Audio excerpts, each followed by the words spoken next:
one councillor question. Clive Stevens. Thank you. The report highlights that on the risk register that the risk of not meeting the target of either the 2,000 or the 800 affordable homes has gone up. It says it's the impact that's gone from severe to critical that's increased rather than the probability. So I'm interested, please, what can be done to mitigate that impact? Thanks. I will hand over to Paul for that because that's the service area answer. It's me, Clive.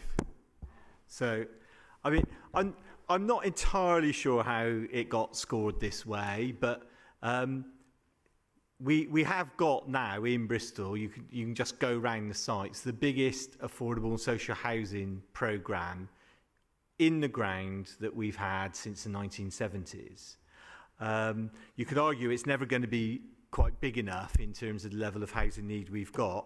So in addition to that new build programme, we're obviously looking at purchasing of existing homes to supplement the new build. We've also had very, very successful discussions as part of the joint spatial plan for Bristol to be able to allocate people from our waiting list into the surrounding authorities. And that's part of what will be going up for inspection in July. And in addition to that, of course, we are increasingly looking for more opportunities to either assist housing associations to purchase homes through in addition to the Section 106, and we'll also be bringing forward the biggest council house building scheme seen for over a generation back into council within the next few months. We'll be announcing that. We're working at the moment on 13 sites and looking at the capacity of those, but we're also looking at how we can renew some of our existing housing stock as well, and at the same time generate more. And of course there's our involvement and support of the Bristol Housing Festival, which is looking at bringing forward new sites in different ways to make more housing available.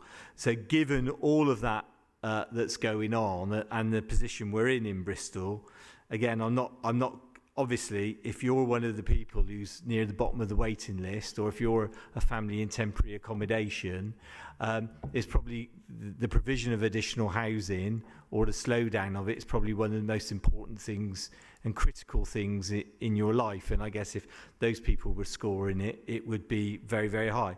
Unfortunately, we don't see those people come into planning committee when we have applications coming forward. What we see is the people who live near the developments, not the people who would love to live in the developments coming forward and making those recommendations. So luckily Dominic Raab's been knocked out of the Tory leadership contest, but you know, maybe if it was left to him, he would prorogue planning committee. Thank you. Probably only one supplementary. So we do have planning committee tomorrow. We have 80 affordable homes on the agenda. So, okay, maybe. So my question is, assuming that you'll go back and challenge the risk register, when is the number measured? As in, is it the number of planning permissions, or is it when the homes are built, or what? So things are measured at different times. So we measure start on sites. Also, what the planners do, they do an annual survey in October, which is of developers, of building control officers and the like, just to confirm how many have been completed. Also, in terms of every affordable housing development, or development which includes affordable housing within Bristol, our housing delivery team is monitoring all of those and following them all up. So there's not one measure, there's a number of measures. So in terms of what we can see at the moment, obviously some completions. We've got 45 council housing units completing within the next 4 weeks. some in Hembury and some in Brislington. We're measuring those completions as they happen, but the planners do this annual survey where we get the results in October. Thank you very much. Thanks very much.